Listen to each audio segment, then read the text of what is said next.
Urban legends have been a part of society for as long as humans have been alive. Dismissed as legend and myth, these creatures have made for many good tales over the years. However, not many of us consider the idea that some of these monstrosities could be real.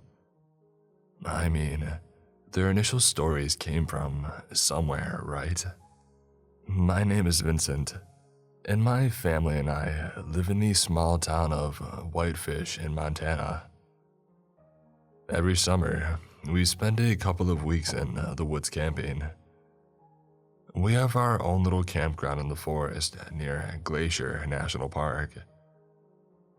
We have been going to this spot for years now, and have everything up there, including a campfire, grill, tent, and whatever else you would want when camping. My dad bought a little camper a few years back when we had first started going, so that's what we primarily stay in. The rest of my family consists of my mother and my little sister. I've always liked the woods.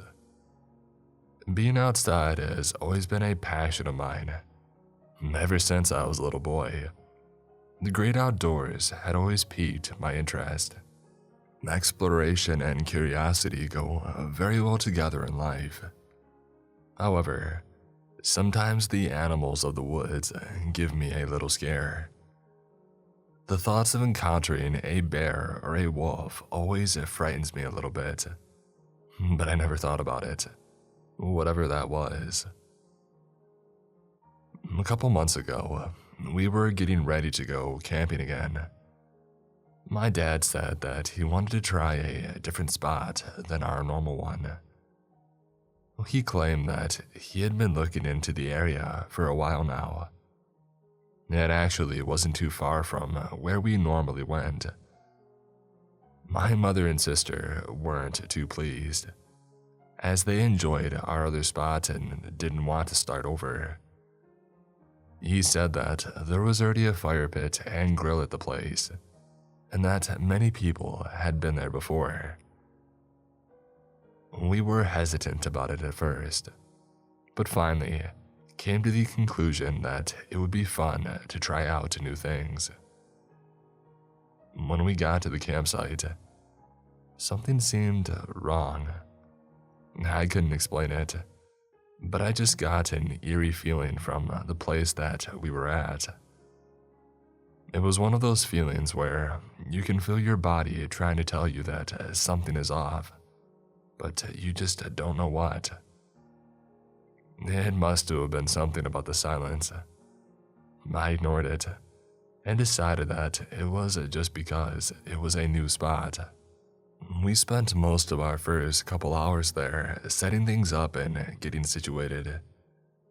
After everything was going and the fire was roaring, my dad asked me to come with him somewhere. We walked for about 2 or 3 minutes into the woods and eventually came upon a decent-sized pond. He told me to go grab the fishing rods that we had packed, and which were in the camper. I went back and grabbed them, only to find my mother and sister out of sight. And getting the feeling again that something was wrong, I frantically searched for them and started screaming their names. It was about 3 minutes later when my dad came walking back asking me what the heck I was doing. I told him that they were gone, and he pointed out in front of me, and lo and behold, there they were, just taking a walk. I laughed to myself and walked back to the pond with my dad, fishing rods in hand. We fished for a good half hour, and we did all right. We both caught about 7 or 8 fish each. But that's when things changed, and when I seriously started to consider the idea that we shouldn't be where we are. In the midst of a cast, I heard a very loud noise that resembled a big tree branch snapping in half or falling off.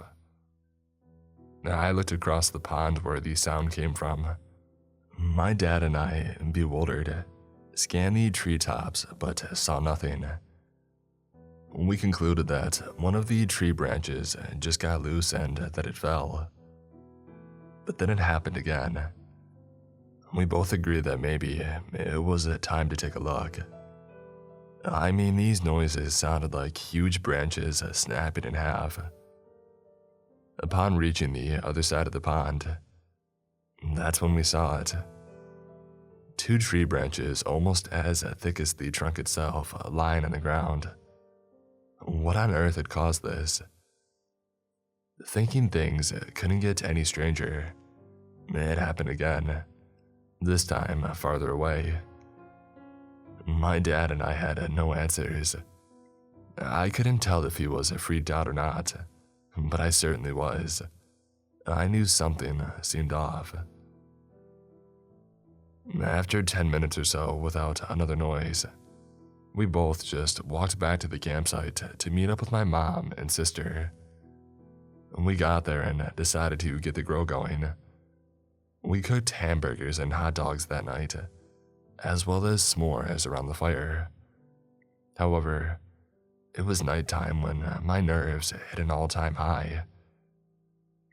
Hearing howls of creatures in the night wasn't unusual, but I never could have prepared myself for what I heard that night. At about 10:30 or so, that's when it happened. A loud, ear-piercing shriek echoed throughout the woods, deafening anything else around it. It was such an inhuman and disturbing noise that my whole family immediately stood up from their chairs and looked around. I said to my dad, "Dad, what in the absolute hell was that?" It had sounded like a high-pitched scream from a woman mixed with a wolf howl. I didn't know how else to describe it, but whatever made that noise was neither of those things. He responded, "I have no idea, but I need you to get my gun." I raced to the camper and got out his shotgun for him and watched him load it with serious intent. He told my mom and sister to go inside the camper and wait. And then it happened again. That same blood-curdling scream filled the wooded air. Except this time, it was closer and louder. Whatever made that noise was approaching our position.